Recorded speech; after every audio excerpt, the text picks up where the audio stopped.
شوال میں عمرہ کر لیں تو حج فرض ہو جاتا ہے؟ حج جو ہے وہ زندگی میں ایک ہی مرتبہ فرض ہوتا ہے.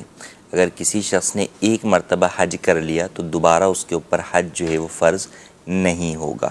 تو لہٰذا جس نے ایک بار کر لیا ہے حج تو اب وہ چاہے شوال میں کتنا ہی عمرے کرتے رہے اس کے اوپر حج فرض نہیں ہوگا. ایک تو یہ سب سے پہلی صورت ہو گئی. دوسرا وہ شخص جس نے کبھی بھی جو ہے وہ اس نے حج کیا ہی نہیں, اس کے اوپر جو ہے وہ حج جو ہے وہ فرض نہیں ہوا. تو اب اگر اس نے شوال کے اندر عمرہ کر لیا تو فقط شوال میں عمرے کی وجہ سے اس کے اوپر حج فرض نہیں ہوگا. صحیح. کیونکہ حج کی فرضیت کی جو بنیادی چیز ہے وہ یہ ہے من استطاع الیہ سبیلا, کہ وہ راستے کی جو ہے وہ طاقت رکھتا ہو.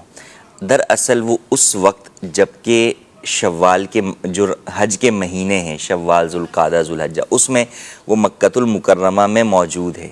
تو راستے کے اعتبار سے تو وہ پہنچ گیا ان ایام کے اندر جو ہے وہ مکہ. مگر یہ بھی ضروری ہے کہ وہ حج کے وقت تک وہاں کھانے پینے کے اخراجات برداشت کر سکتا ہو, رہائش کے اخراجات برداشت کر سکتا ہو. اتنے عرصے کا پیچھے اپنے جو افراد ہیں جن کا نان نفقہ اس کے اوپر لازم ہے ان کے اخراجات برداشت کرتا ہو. جب یہ ساری چیزیں پائی جائیں گی تو کہیں گے کہ اس کے اوپر حج جو ہے وہ فرض ہوگا. اگر پہلے بھی نہیں کیا ہوا جی, اور اب یہ ساری چیزیں موجود ہے, اس میں یہ بھی دیکھا جائے گا کہ ویزے کے معاملات بھی قانونی طور پر یہ جو ایک ملک میں اس نے رہنا ہے. جی. اب تیسری بات جو آپ کہہ رہے ہیں کہ پہلے بھی نہیں کیا ہوا اور اس کے پاس اتنا پیسہ ہے کہ جناب وہ شوال سے لے کے ذوالحجہ کے حج کے ایام تک جو ہے وہ مکۃ المکرمہ میں رہائش پذیر ہو سکتا ہے. رہائش کے بھی اخراجات ہیں, کھانے کے بھی ہیں, پیچھے نان نفقے کے بھی ہیں. صحیح ہے. اب آگے قانونی پابندی کہ اس کی وجہ سے وہ وہاں ٹھہر نہیں سکتا, عمرے کے ویزے کے اوپر حج کر نہیں سکتا. تو اب اس صورت میں اس پر حج فرض ہو گیا ہے, ادائیگی میں رکاوٹ آ گئی ہے قانونی پرابلم کی وجہ سے. تو لہٰذا اس کو حکم یہ ہوگا کہ اگر تو یہ کسی طرح حج ویزا لے سکتا ہے تو لے لے, ورنہ واپس آئے اور پھر حج پہ جانے کی جو ہے وہ کوشش کرے.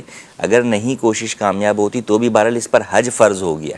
اب اس کو اس حج کی ادائیگی کے لیے کوشش کرنی ہوگی, اور اگر اس میں کامیاب نہیں ہو پاتا تو بہرحال بالآخر جو ہے وہ مرض الموت میں, قریب الموت میں حج بدل کی وصیت کرنا اس پر لازم ہوگا. ٹھیک ہے. اور یہ جو اس میں ویزا حاصل کرنا ہے یا جو بھی اس طرح کے معاملات, کیونکہ مکے میں بھی رہنے والا ہر شخص تو حج نہیں کرتا, اور نہ ہی اس کے لیے الاؤ ہوتا ہے کہ وہ حج کرے, بلکہ ان کے لیے جو بھی خاص ان کی اپنی جو شرائطیں ہوتی ہیں وہ شرائط جو ہے اس کے حوالے سے پیسہ بھی خرچ کرنا پڑتا ہے. تو اس کی بھی استطاعت وہ دیکھی جائے گی پیسے خرچ کرنے کے حوالے سے. ٹھیک ہے.